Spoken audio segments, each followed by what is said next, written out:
Hello, cutie people! Ay, nag-headband na ang cute.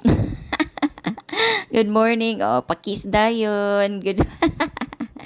Oh, sus, taraan ko ang mga Junakids. Oh, higda pa. Sayo pa mawag kayo na sa buntag.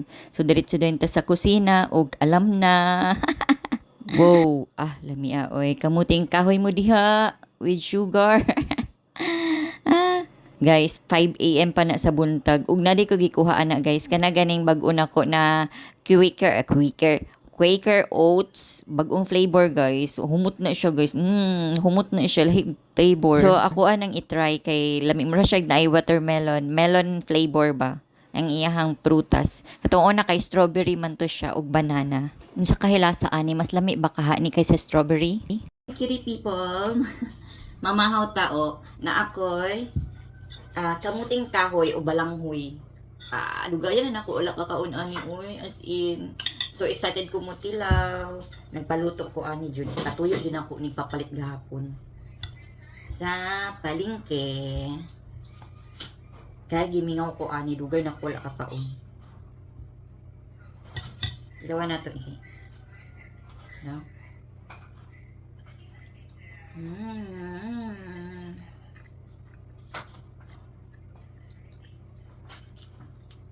Ano na siya? Gigataan na, gigataan sugar. Ano? Dahil na ako ano.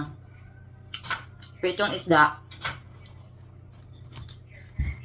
Namahaw ta. Guys, naapod ko yung watermelon. And then, kabalo mo unsa ni. Tadaan! My favorite. Mango. Unripe. Sayuhan, no? Daw. Sayo ka ayong mangga. Alas 5 pa sa kadlawon.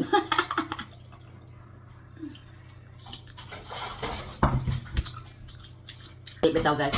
Ang kaning mangga, baunon ako ni siya sa parts man.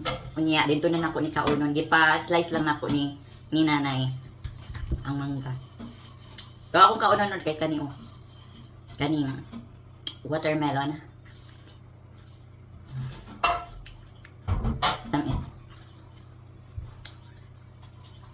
Ano yung naapod mi para sa mga bata hotdog food.